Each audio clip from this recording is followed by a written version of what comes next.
ಓಂ ನಮೋ ವಾಲ್ಮೀಕಿಯೇ. ನಮಸ್ಕಾರ ಬಂಧುಗಳೇ. ನಾನು ನಿವೃತ್ತ ಪ್ರಾಧ್ಯಾಪಕ ಡಾಕ್ಟರ್ ಅರ್ಜುನ್ ಪಂಗಣ್ಣವರ್. ಹೇ ಸೀತಾರಾಮ್ ವಾಹಿನಿಯ ವಾಲ್ಮೀಕಿ ರಾಮಾಯಣ ಅಂದು ಇಂದು ಚಿಂತನ ಕಾರ್ಯಕ್ರಮದ 301ನೇ ಸಂಚಿಕೆಗೆ ತಮ್ಮೆಲ್ಲರಿಗೂ ಸ್ವಾಗತ. ಹಿಂದಿನ ಸಂಚಿಕೆಯಲ್ಲಿ ನಾನು ತಮಗೆ ರಾವಣ ಸೀತೆ ತನ್ನ ಆಶ್ರಮದಲ್ಲಿ ಒಬ್ಬಳೇ ಇದ್ದದ್ದನ್ನು ತಿಳಿದು ಸನ್ಯಾಸಿ ವೇಷದಲ್ಲಿ ಭಿಕ್ಷೆ ಕೇಳಲು ಸೀತೆ ಬಳಿ ಬರ್ತಾನೆ, ಗುಡಿಸಲ ಬಳಿ ಬರ್ತಾನೆ. ನಿಂತು ಎದುರಿಗೆ ಆಕೆ ಮುಖವನ್ನೇ ನೋಡ್ತಾ ಸೀತೆಯ ಮನಸ್ಸನ್ನು ಒಲಿಸುವುದಕ್ಕಾಗಿ ತನ್ನತ್ತ ಆಕರ್ಷಿಸಿಕೊಳ್ಳುವುದಕ್ಕಾಗಿ ಮೊದಲು ಅವನು ಅವಳ ಸೌಂದರ್ಯವನ್ನು ಹೊಗಳ್ತಾನೆ.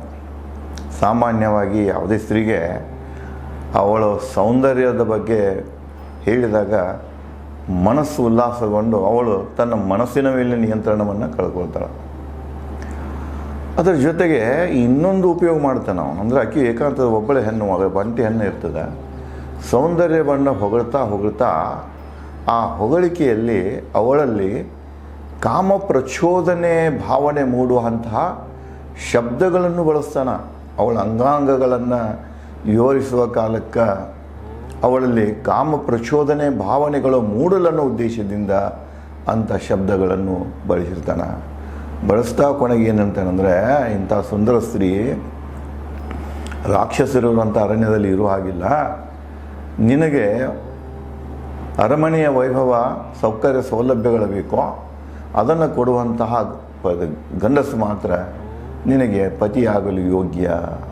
ಅಂದರೆ ನೀನು ಈ ಸನ್ಯಾಸಿ ಬೆನ್ನು ಹತ್ತಿ ಬಂದದ್ದು ಸರಿ ಆಗೋದಿಲ್ಲ ರಾಮಂದ.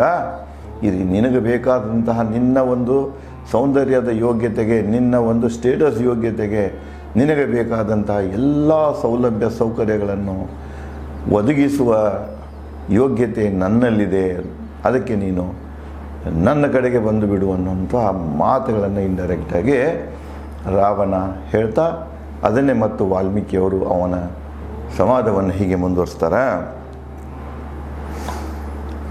ಸುಂದರಮುಖಿ ಒಬ್ಬಂಟಿಯಾಗಿರಲು ಅರಣ್ಯದಲ್ಲಿ ಭಯವಿಲ್ಲವೇ? ಇಷ್ಟೊಂದು ಸುಂದರವಾದ ಸ್ತ್ರೀ ಇದೆಯಾ ನೀನು, ಯುವ ಸ್ತ್ರೀ ಇದೆಯಾ, ನಿನಗೆ ಒಬ್ಬಂಟಿಗಳಾಗಿ ಒಬ್ಬಾಗೇ ಇದೀನಿ ಈಗ ಸದ್ಯ ಅರಣ್ಯದಾಗ, ನಿನಗೆ ಭಯ ಆಗೋದಿಲ್ಲ ಅರಣ್ಯದ ಅಂತ ಕೇಳ್ತಾನೆ. ಹುಲಿ, ಸಿಂಹ, ಕರಡಿ, ಭಯಾನಕ ಕ್ರೂರ ಕಾಡ ಜೀವಿಗಳ, ರಾಕ್ಷಸ ಕ್ರೂರ ಜೀವಿಗಳಿಂದ ತುಂಬಿದ ಅರಣ್ಯ. ಈ ಅರಣ್ಯದಾಗ ರಾಕ್ಷಸರಿದ್ದಾರೆ, ಕ್ರೂರ ಜೀವಿಗಳಿದಾವೆ, ಪ್ರಾಣಿಗಳಿದಾವೆ, ಪಕ್ಷಿಗಳಿದಾವೆ. ಯಾವುದರಿಂದ ನಿನಗೆ ಭಯ ಆಗುವುದಿಲ್ಲವೇ ಅಂತ ಹೇಳಿ ರಾವಣ ಸೀತೆಯನ್ನು ಕೇಳ್ತಾನೆ. ವಾಸಿಸುವ ಒಬ್ಬಂಟಿಗೆ ಸ್ತ್ರೀ ಯಾರು ನೀನು, ಒಬ್ಬಾಕಿಯಾಗಿ ಇಲ್ಲಿ ವಾಸಿಸ್ತಾ ಇದ್ದೀಯಾ ಅಂದರೆ ಆ್ಯಸ್ ಇಫ್ ಇವನಿಗೇನು ಗೊತ್ತಿಲ್ಲ ಅಂತ ಆ ಒಂದು ನಾಟಕ ಮಾಡ್ತಾನೆ, ನಟನೆ ಮಾಡ್ತಾನೆ. ಮತ್ತು ನೀವು ಒಬ್ಬಳ ಕಾಡ್ತಾ ಇದ್ದೀಯಾ, ಮತ್ತು ಈ ಅರಣ್ಯದಲ್ಲಿ ಒಂಟಿಯಾಗಿ ಅದು ಯುವ ಸ್ತ್ರೀಯಾಗಿ ನೀನು ಇಲ್ಲಿ ಇರ್ತಾ ಇದ್ದೀಯಾ, ನೀ ಯಾರು ಅಂತ ಪ್ರಶ್ನೆ ಮಾಡ್ತಾನೆ. ಎಷ್ಟೊಂದು ಪ್ರಶ್ನೆ ಕೇಳಿದ ದುರಾತ್ಮ ರಾವಣನ ಬ್ರಾಹ್ಮಣ ಸನ್ಯಾಸಿ ರೂಪ ಕಂಡ ಸೀತೆ ಭಾಳಷ್ಟು 108 ಪ್ರಶ್ನೆಗಳನ್ನು ಮಾಡಿರ್ತಾನೆ, ಹೊಗಳಿರ್ತಾನೆ, ಏನೆಲ್ಲ ಕೇಳಿರ್ತಾನೆ. ಇದನ್ನೆಲ್ಲನೂ ಕೇಳಿಕೊಂಡು ಈ ಸನ್ಯಾಸಿ ಬ್ರಾಹ್ಮಣ ರೂಪದಲ್ಲಿ ಬಂದಂಥ ರಾವಣನಿಗೆ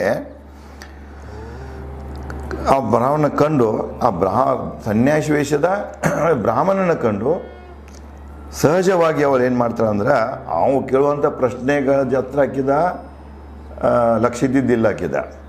ಅವಳೇನು ಮಾಡ್ತಾಳೆ, ತನ್ನ ಒಂದು ನಿಯಮ ಏನಿರ್ತದಲ್ಲ, ಯಾರು ಸನ್ಯಾಸಿ ಭಿಕ್ಷಾ ಬೇಡಕ್ಕೆ ಬಂದ್ರಂದ್ರೆ, ಯಾರಾದರೂ ಮನೆ ಬಳಿಗೆ ಬಂದ್ರಂದ್ರೆ ಅವರಿಗೆ ಸ್ವಾಗತ ಕೋರೋದು, ಆತಿಥ್ಯ ತೋರಿಸೋದು, ಇದು ಧರ್ಮ. ಅತಿಥಿ ದೇವೋಭವ ಅನ್ನುವಂಥದ್ದು ಮೊದಲಿನಿಂದ ಭಾರತೀಯ ಸಂಸ್ಕೃತಿಯಲ್ಲಿ ಹಾಸು ಹಕ್ಕಾಗಿ ಬಂದಿದೆ. ಅವಳಲ್ಲಿ ಕೂಡ ಅವ ಏನು ಹೊಗಳ್ತಾ ಇದ್ದಾನೆ, ಏನು ಪ್ರಚೋದನೆ ಮಾಡ್ತಾ ಇದ್ದಾನೆ ಅನ್ನೋದ್ರ ಲಕ್ಷ್ಯ ಕೊಡುವುದಕ್ಕೆ ಆಕೆ ಇವೊಬ್ಬ ಬ್ರಾಹ್ಮಣ ಸನ್ಯಾಸಿ ಭಿಕ್ಷೆಗಾಗಿ ಬಂದನಂಥ ಭಾವನೆಯಿಂದ ಏನು ಮಾಡ್ತಾಳೆ, ಆಕೆ ಅವನ ರೂಪ ಕಂಡು ಸೀತೆ ಸಹಜವಾಗಿ ಸ್ವಾಗತಿಸ್ತಾಳೆ. ಅವನು ತನ್ನ ಇದಕ್ಕೆ ಸ್ವಾಗತ ಮಾಡ್ತಾಳೆ. ಕೂಡಲು ಆಸನ ಇಟ್ಟು ನೋಡಿ, ಅವನು ಮನಸ್ಸಿನಾಗ ಎಂತೆಂಥ ಹೊಲಸು ಬುದ್ಧಿಗಳಿದ್ದು ಅವಕ್ಕೆ ಯಾಕೋ ಆಕೆ ಲಕ್ಷ್ಯ ಕೊಡಲಿಲ್ಲ. ತಾನು ಒಬ್ಬಂಟಿಗೆ ಇದ್ದರೂ ಕೂಡ ಅವನಿಗೆ ಸ್ವಾಗತ ಮಾಡ್ತಾಳೆ. ಬಾಪ ಸ್ವಾಗತ ಐತಿ, ನಾವು ಇದಕ್ಕೆ ಬಾ ಅಂತಾಳೆ. ಕೂಡಕ್ಕೆ ಆಸನ ಕೊಡ್ತಾಳೆ. ಇದು ನಮ್ಮ ಸಭ್ಯತೆ, ಇದು ಭಾರತೀಯ ಸಭ್ಯತೆ. ಕೂಡಾಕ ಆಸನಿಟ್ಟು ಕಾಲು ತೊಳೆಯಲು ನೀರು ಕೊಟ್ಟಳು. ಇವತ್ತಾನು ಸಹಿತ ನೀವು ಹಳ್ಳ್ಯಾಗಷ್ಟೇ ಐತಿ ಇದು, ಈಗ ಶಹರದಾಗೆಲ್ಲ ಹೋಗಿಬಿಟ್ಟಿದ.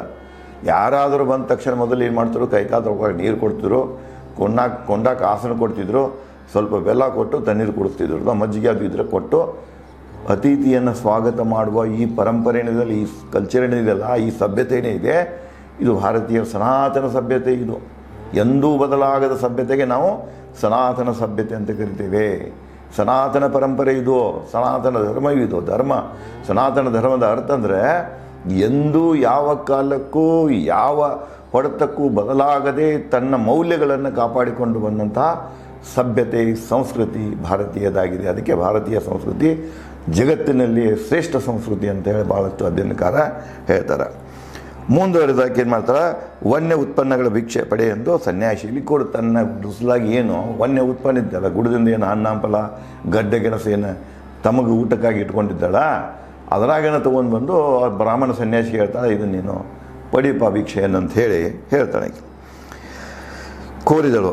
ಸನ್ಯಾಸಿ ಕಡೆ ಲಕ್ಷಿಸದೆ ರಾಮ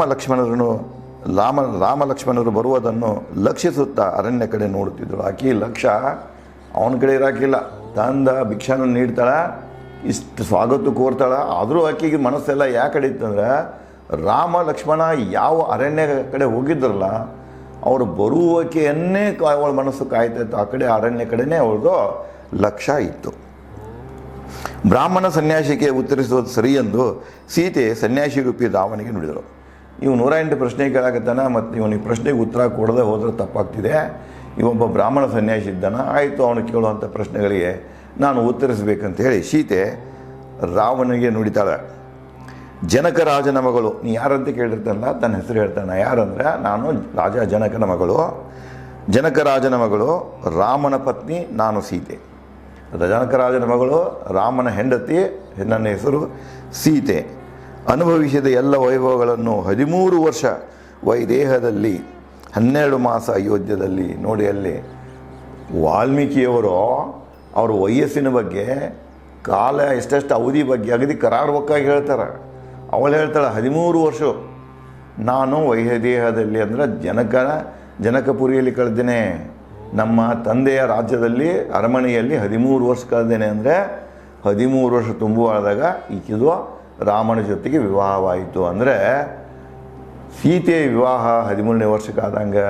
ಗಾಂಧಿ ವಿವಾಹ ನೋಡ್ರಿ, ಅಂಬೇಡ್ಕರ್ ವಿವಾಹ ನೋಡ್ರಿ, ಅವರು ಎಲ್ಲ ಅಂಬೇಡ್ಕರ್ ವಿವಾಹನೂ 13 ವರ್ಷಕ್ಕಾಗಿತ್ತು. ಅವನ ಹೆಂಡತಿ ಯಾವಾಗ 9 ವರ್ಷದಾಗಿರ್ತಾಳೆ.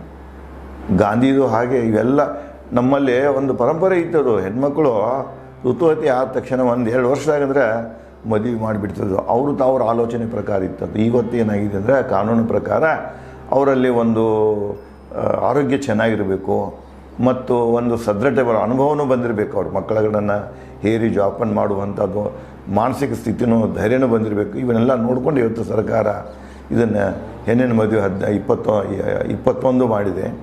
18, 21 ಹೀಗೆ 18, 21 ಮಾಡಿದೆ. ಅದಕ್ಕೊಂದು ವಯಸ್ಸನ್ನೇ ಇರುತ್ತೆ. ಆದರೆ ಆಗೇನಿದೆಯಲ್ಲ, ಬ್ರಿಟಿಷರು ಇರೋ ತನಕನೂ ಹಿಂದಿನ ಮದುವೆಗಳನ್ನು ನೋಡಿದ್ರೆ ಎಲ್ಲರೂ ಮದುವೆ 13 ವರ್ಷ, 11, 13 ವರ್ಷದಾಗ ಆಗಿರ್ತದೆ. ಹೆಣ್ಣು ಮಕ್ಕಳಂತೂ 9, 10, 11 ವರ್ಷಗಂತ. ಅಂದರೆ ಇದು ಇನ್ನೂ ದೊಡ್ಡವರಾಗಿರೋದಿಲ್ಲ, ಅದಕ್ಕೆ ಮೊದಲಿನ ಮದುವೆ ಮಾಡಿಬಿಡ್ತಿದ್ರು. ಮತ್ತು ಇವನ್ನು ತೊಟ್ಟೆಲಿ ಬಾಸಿಂಗ್ ಕಟ್ಟುವಂಥ ಪದ್ಧತಿಯೂ ಭಾರತದಲ್ಲಿ ಇತ್ತು. ಅದಕ್ಕೂ 108 ಕಾರಣಗಳಿವೆ. ಆ ಕಾರಣಗಳಿಂದಾಗಿ ಇಂಥ ಒಂದು ಸಾಮಾಜಿಕ ಪದ್ಧತಿ ಭಾರತದಲ್ಲಿ ನೆಲೆಯೂರಿತ್ತು. ಅಕ್ಕಿ ಹೇಳ್ತಾಳೆ, 13 ವರ್ಷ ನನ್ನ ತಂದೆ ಮನೆಯಲ್ಲಿದ್ದೆ, 12 ಋತುಗಳು ಅಂದರೆ 1 ವರ್ಷ ಅಯೋಧ್ಯೆಯಲ್ಲಿದ್ದೆ. ಮದುವೆ ಮಾಡ್ಕೊಂಡೊಂದು ಎಕ್ಸಾಕ್ಟ್ 1 ವರ್ಷ ಇರ್ತಾಳೆ ಆಕೆಯಲ್ಲಿ. ಅಂದ್ರೆ 14 ವರ್ಷ ಆದಂಗೆ ಆಯಿತು. ಆಕೆಗೆ 14 ವರ್ಷ ಆದಂಗೆ ಆಯಿತು. ಆಕೆಗಿಂತ 3 ಅಂದರೆ ಇವ 17 ವರ್ಷ, 17 ವರ್ಷ ತುಂಬಿರ್ತದೆ ಇವನು. ಅಂದ್ರೆ ಅರಣ್ಯಕ್ಕೆ ಬರೋ ಕಾಲಕ್ಕೆ, ವನವಾಸಕ್ಕೆ ಬರೋ ಕಾಲಕ್ಕೆ ಅವಳಿಗೆ 14 ವರ್ಷ, ರಾಮನಿಗೆ 17 ವರ್ಷ. ಅದನ್ನೇ ಲೆಕ್ಕ ಹೇಳ್ತಾಳೆ ಅವಳು. ಮುಂದುವರೆದು ಹೀಗೆ ಹೇಳ್ತಾಳೆ, 13ನೇ ಮಾಸ ರಾಮನ ಪಟ್ಟಾಭಿಷೇಕದಂದು ಕೈಕೇಯಿಗೆ ಕೊಟ್ಟ ತಂದೆಯ ದಶರಥನ ವಚನ ಪಾಲಿಸಲು ರಾಮನ ವನವಾಸಕ್ಕೆ ಬಂದ. 12 ತಿಂಗಳು ಮುಗಿದಿತ್ತು, ನಮ್ಮ ಮದುವೆಯಾಗಿ 13ನೇ ತಿಂಗಳು ಚಾಲುವಾಗಿತ್ತು. ಆವಾಗ ನನ್ನ ಗಂಡನ ಪಟ್ಟಾಭಿಷೇಕದ ಬಗ್ಗೆ ರಾಜ ದಶರಥ ನಿರ್ಧಾರ ಮಾಡಿರ್ತಾನೆ. ಅದೇ ವೇಳೆಯಲ್ಲಿ ಕೈಕೇಯಿ ತನ್ನ ವಚನಗಳನ್ನು ಕೇಳಿ ರಾಮನನ್ನು ವನವಾಸಕ್ಕೆ ಕಳಿಸುವ ನಿರ್ಧಾರವನ್ನು ಮಾಡ್ತಾಳೆ ಮತ್ತು ಮಾಡಿಸ್ತಾಳೆ ಅಂತ ಹೇಳ್ತಾಳೆ. ವನವಾಸಕ್ಕೆ ಬಂದ. ದಂಡಕಾರಣ್ಯದಲ್ಲಿ ರಾಮನೊಂದಿಗೆ ನಾನು ಸಹೋದರ ಲಕ್ಷ್ಮಣ ವಾಸಿಸುತ್ತೇವು 12 ವರ್ಷಗಳಿಂದ. ಅದು ಎಕ್ಸಾಕ್ಟ್ ಹೇಳಿ ನೋಡ್ರು. ನಾವು ಅಯೋಧ್ಯೆ ಬಿಟ್ಟು ಇವತ್ತಿಗೆ 12 ವರ್ಷ ಆಗ್ಯಾವಂದರೆ ಇನ್ನೂ 2 ವರ್ಷ, 14 ವರ್ಷ ವನವಾಸಕ್ಕೆ ಬಂದಿರೋರು, ಇನ್ನೂ 2 ವರ್ಷ ಇತ್ತು. ರಾವಣ ಭೇಟಿ ಆಗುತ್ತೆ ತನಕ ಅಂದ್ರೆ 12 ವರ್ಷ ಆಗಲೇ ಪಂಚವಟಿದಾಗ 12 ವರ್ಷ ಮುಗಿದಿರ್ತಾವೆ. 13ನೇ ವರ್ಷ ಚಾಲುವಾದಾಗ ಈ ಘಟನೆ ಆಗ್ತಿದೆ, ಸೀತೆ ಅಪಹರಣ ಘಟನೆ ಆಗ್ತಿದೆ. ಅಂದರೆ ಕೊನೆ 2 ವರ್ಷದಾಗ ಏನಾಯ್ತು ಅಂದ್ರೆ ರಾವಣ ಜೊತೆಗೆ ಯುದ್ಧನೂ ಆಗ್ತದೆ, ಸೀತೆನ ಅರಸೋದು ಆಗ್ತದೆ. ಇವೆಲ್ಲ ಘಟನೆಗಳು ಘಟಿಸಿ ಹೋಗ್ತಾವೆ. ಕೊನೆ 2 ವರ್ಷದಲ್ಲಿ ಎಲ್ಲ ಘಟನೆಗಳು ಘಟಿಸ್ತವೆ. 12 ವರ್ಷಗಳಿಂದ ನಾವು ಈ ವನವಾಸದಲ್ಲಿ ಇದ್ದೇವೆ. ವನವಾಸಕ್ಕಾಗಿ ಅಯೋಧ್ಯೆ ತರದಾಗ ರಾಮನಿಗೆ 17 ವರ್ಷ, ನನಗೆ 14 ವರ್ಷ. ಅದನ್ನು ಸ್ಪಷ್ಟತೆಯೊಂದಿಗೆ ಹೇಳ್ತಾಳೆ, ವಾಲ್ಮೀಕಿನೇ ಹೇಳಿಬಿಡ್ತಾಳೆ. ಅರಣ್ಯಕ್ಕೆ ಬರೋ ಕಾಲಕ್ಕೆ ರಾಮನಿಗೆ 17 ವರ್ಷ ಇತ್ತು, ನನಗೆ 14 ವರ್ಷ ಇತ್ತು. ಇದು ವಾಲ್ಮೀಕಿ ರಾಮಾಯಣದಲ್ಲಿ ಸಿಗುವಂತಹ ವಿವರಣೆ. ಇದನ್ನು ಹೊರತುಪಡಿಸಿ ನೀವು ಯಾವುದೇ ರಾಮಾಯಣಕ್ಕೆ ಹೋಗಿಬಿಟ್ರಂದ್ರೆ ಇನ್ನು ಕೆಲವೊಂದು ಮಂದಿ ಹೇಳ್ತಾರೆ ರಾಮನಿಗಿಂತ ಸೀತೆ 5 ವರ್ಷ ದೊಡ್ಡಾಕಿ, ರಾಮನಿಗೆ ಪ್ರಾಪ್ತ ವಯಸ್ಸಿನಾಗಿದ್ದ, ಏನೇನೋ ಕಟ್ಟುಕತೆಗಳನ್ನು, ಅಂದರೆ ಅವರಿಗೆ ಆಲೋಚನೆಗೆ ಬಂದಂಥವುಗಳನ್ನು. ಯಾಕಂದರೆ ವಾಲ್ಮೀಕಿ ರಾಮಾಯಣ ಅವರು ಓದಿಲ್ಲಂತೆ ಅದು ಗೊತ್ತಾಗ್ತಿದೆ. ಒಂದು ವೇಳೆ ಓದಿದ್ರಂದ್ರೆ ಇಂತಹ ಹೊಸ ವಿಚಾರಗಳನ್ನು ಅವರು ಅದರಲ್ಲಿ ಹರಿಬಿಡ್ತಿದ್ದಿಲ್ಲ. ಯಾಕೆ ಹರಿಬಿಟ್ಟಾರಂದ್ರೆ ಅವರು ಮೂಲ ರಾಮಾಯಣವನ್ನು, ವಾಲ್ಮೀಕಿಯ ರಾಮಾಯಣವನ್ನು ಮುಟ್ಟಿಲ್ಲ ಅಂತ ಅವರು ನೀಡುವಂಥ ವಿವರಣೆಗಳಿಂದ, ಅವರು ಉಪಯೋಗ ಮಾಡುವಂಥ ಪ್ರಕ್ಷೇಪಗಳಿಂದ, ಹುಟ್ಟು ಹಾಕಿದಂಥ ಪ್ರಸಂಗಗಳಿಂದ, ತೀರ್ಮಾನಗಳಿಂದ ಕಂಡುಬರ್ತಿದೆ. ಮುಂದುವರೆದು, ಸತ್ಯವಾನ್, ಧರ್ಮಿಷ್ಠ, ಶೀಲವಂತ, ವಚನನಿಷ್ಠ, ಸಕಲ ಜೀವಿಗಳ ಲೋಕ ಕಲ್ಯಾಣ ಬಯಸುವ ನನ್ನ ಪತಿ ರಾಮ. ನೋಡಿ, ಶ್ಲೋಕದಾಗ ವಾಲ್ಮೀಕಿ ಸೀತೆಯ ಮೂಲಕ ರಾಮನ ಲಕ್ಷಣಗಳನ್ನು ಹೇಳಿಸಿಬಿಡ್ತಾನೆ. ರಾಮ ಎಂಥ ವ್ಯಕ್ತಿ ಇದ್ದಂದ್ರೆ ಸತ್ಯವಾನ್, ಸತ್ಯಪ್ರಿಯನಾಗಿದ್ದೆ, ಎಂದೂ ಸುಳ್ಳು ಹೇಳಿಲ್ಲ ಜೀವನದಾಗ, ಸೋಂಗ ಹಾಕಲಿಲ್ಲ, ಸತ್ಯ ಹೇಳ್ತಾನಂತ ಹೇಳಿ ಸೋಂಗ ಹಾಕಲಿಲ್ಲ, ಸೋಂಗ ಹಾಕಿ ಯಾರನ್ನೂ ಮೋಸ ಮಾಡೋಕ್ಕೂ ಹೋಗಲಿಲ್ಲ. ಸತ್ಯನಿಷ್ಠವಂತ, ಧರ್ಮಿಷ್ಠ ಅಂದರೆ ನಿಯಮಗಳ ಪಾಲಕ ಅವನು. ಏನು ನಿಯಮಗಳದಾವ, ಭೂಮಿ ನಿಯಮಗಳದಾವ. ಈಗ ನಾವು ಸಂವಿಧಾನ ಅಂತ ಏನು ಕರಿತೇವೆ, ಶಾಸನಗಳಂತ ಏನು ಕರಿತೇವೆ, ಅವುಗಳನ್ನು ಕಟ್ಟಳೆಗಳಂತ ಏನು ಕರಿತೇವೆ, ನಿಯಮಗಳಂತ ಏನು ಕರಿತೇವೆ, ಅವುಗಳನ್ನು ಕಟ್ಟುನಿಟ್ಟಾಗಿ ಪಾಲಿಸುವಂಥ ವ್ಯಕ್ತಿಗೆ ಧರ್ಮನಿಷ್ಠ ಅಂತ ಕರೀತಾರೆ. ರಾಮನು ಧರ್ಮನಿಷ್ಠನಾಗಿದ್ದ, ಶೀಲವಂತನಾಗಿದ್ದ, ಬಹಳ ಪವಿತ್ರ, ತನುಮನಧನ ಇದರಿಂದ, ಶರೀರದಿಂದನೋ ಮನಸ್ಸಿನಿಂದನೋ ಬಹಳ ಪವಿತ್ರನಾಗಿದ್ದವನು. ವಚನನಿಷ್ಠ, ಒಂದು ಸಲ ಮಾತು ಕೊಟ್ಟಂದ್ರೆ ಅದನ್ನು ಹೊಳೆ ತಗೊಳ್ತಾಗಿಲ್ಲ, ಮಾತಿನ ತಂಡಿವಂಥ ಸ್ವಭಾವ ಒಂದು. ಸಕಲ ಜೀವಿಗಳಿಗೆ ಏನು ಮಾಡ್ತಿದ್ದ, ಲೋಕ ಕಲ್ಯಾಣ ಬಯಸುವ ಎಲ್ಲ ಜೀವಿಗಳ ಕಲ್ಯಾಣವನ್ನು ಬಯಸುವಂಥ ಸಕಲ ಪ್ರಾಣಿಗಳಲ್ಲಿ ದಯೆ ಇದ್ದಂಥ ವ್ಯಕ್ತಿ. ದಯವೇ ಧರ್ಮದ ಮೂಲವಯ್ಯ. 12ನೇ ಶತಮಾನದಲ್ಲಿ ಶರಣರ ವಿಚಾರಗಳಲ್ಲಿ ಬರುವಂಥ ತತ್ವಗಳೇನವಲ್ಲ, ಆ ತತ್ವಗಳ ಬುನಾದಿಯೇ ವಾಲ್ಮೀಕಿ ರಾಮಾಯಣ, ವಾಲ್ಮೀಕಿಯ ಯೋಗ ವಶಿಷ್ಠದ ಬೋಧನೆಗಳು, ರಾಮಾಯಣದ ಬೋಧನೆಗಳು. ಇಲ್ಲಿ ಕೂಡ ಹೇಳ್ತಾರೆ, ಸಕಲ ಪ್ರಾಣಿಗಳಲ್ಲಿ ದಯವನ್ನು ತೋರಬೇಕು. ರಾಮನಲ್ಲಿ ಸಕಲ ಪ್ರಾಣಿಗಳಲ್ಲಿ ದಯವಿದೆ. ಅಂಥ ವ್ಯಕ್ತಿ ನನ್ನ ಗಂಡ ರಾಮ. ಹೀಗೆ ರಾಮನ ಪರಿಚಯವನ್ನು ಹೇಳ್ತಾಳೆ. ಮುಂದುವರೆದು, ತಂದೆ ವಚನ ಪಾಲಿಸಲು ಭರತನಿಗೆ ರಾಜ್ಯ ಬಿಟ್ಟು 14 ವರ್ಷ ದಂಡಕಾರಣ್ಯಕ್ಕೆ ಬಂದೇನು ರಾಮ. ಅಪ್ಪನಿಗೆ ವಚನ ಕೊಟ್ಟ, ಅಪ್ಪನ ವಚನ ಪಾಲಿಸಲಿಕ್ಕೆ, ಅಪ್ಪ ತಾಯಿಗೆ ವಚನ ಕೊಟ್ಟಿದ್ದ, ಆ ತಾಯಿ ವಚನ ಪೂರೈಸಲಿಕ್ಕೆ ರಾಮ ಇಲ್ಲಿ ಅರಣ್ಯಕ್ಕೆ ಬಂದಾನ.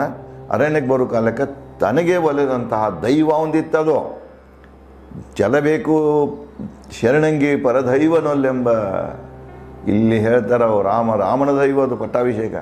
ಆ ಪಟ್ಟಾಭಿಷೇಕ ದೈವವನ್ನು ಕೂಡ ತೊರೆದು ತನ್ನ ಭರತನಿಗೆ ಅವಕಾಶವನ್ನು ಕೊಟ್ಟು 14 ವರ್ಷ ವನವಾಸಕ್ಕೆ ದಂಡಕಾರಣ್ಯಕ್ಕೆ ಬಂದಿರುವಂತಹ ವ್ಯಕ್ತಿ ಯಾರಪ್ಪ ಅಂದ್ರೆ, ಪುರುಷೋತ್ತಮ ಯಾರಂದರೆ ಅವನೇ ರಾಮ ನನ್ನ ಗಂಡ ಅಂಥೇಳಿ ರಾಮನ ಗುಣಗಾನ ರಾವಣನ ಮುಂದೆ ಸೀತೆ ಮಾಡ್ತಾಳೆ.